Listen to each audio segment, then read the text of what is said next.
I, for one, welcome our new George Lucas overlords. Apparently, George Lucas is in the works of making a live-action Star Wars television series, and in one of the later episodes they're going to introduce time travel and possibly negate the existence of Darth Vader. Which means you can't have Star Wars without Darth Vader. I mean, I guess you could, but it would turn Star Wars into a setting rather than a story. And by that I mean like Warhammer 40k is a setting, where it's not so much about the story of the characters as it is the principle of the story behind it, the environment. However, to take Darth Vader out of the setting even is like taking the Emperor out of Warhammer 40k. So that is a very risky move, but I applaud it. Now, why do I applaud it?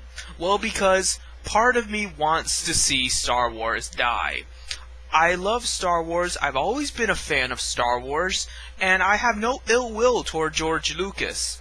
But I hate to see how so many video game companies get to spawn Star Wars game after Star Wars game and make so much money off the backs of labor and, screwing over the consumer.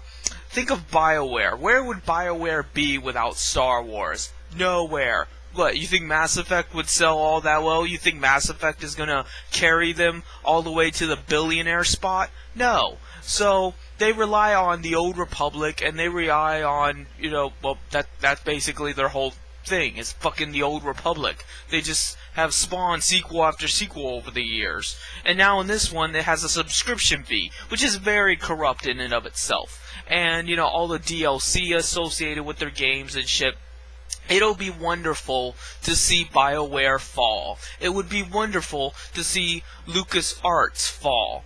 And this is not to say I hate George Lucas himself, but I do hate corporations. And if George Lucas is crazy enough to kill his own creation because he's somehow butthurt that he was not responsible for it in the original. He hates the original trilogy. We all know that. That's why he continues to alter it. That's why he made Greedo shoot first. That's why he's added all these little quips to it. Because he cannot stand the fact that he was not the writer of the original trilogy.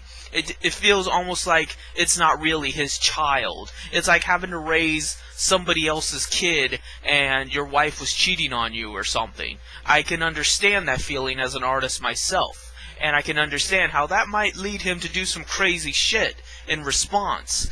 And I can only hope that he is so crazy that he will destroy the Star Wars franchise, and with it, all the companies that have relied on Star Wars over the years to make money will lose millions and millions of dollars, and it'll create this black hole in the marketplace of video games, and then finally, there will be some justice in the world.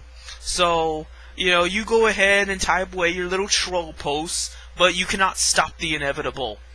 Darth Vader will die, Star Wars will die with it, and your favorite science fiction will turn into this Mary Sue-ridden, Crimson Twilight, My Little Pony bullshit, where nothing makes sense, and it's just this clusterfuck of animated series and, 90s quotes of, cool man and all this other shit, because that's all George Lucas knows. George Lucas only knows how to market toward children, and it'll bastardize the franchise so much that you won't even recognize it anymore. And, as much as I like Star Wars, I hate capitalism more. So, I'm very happy about this, and you should be too if you're a communist. That's it.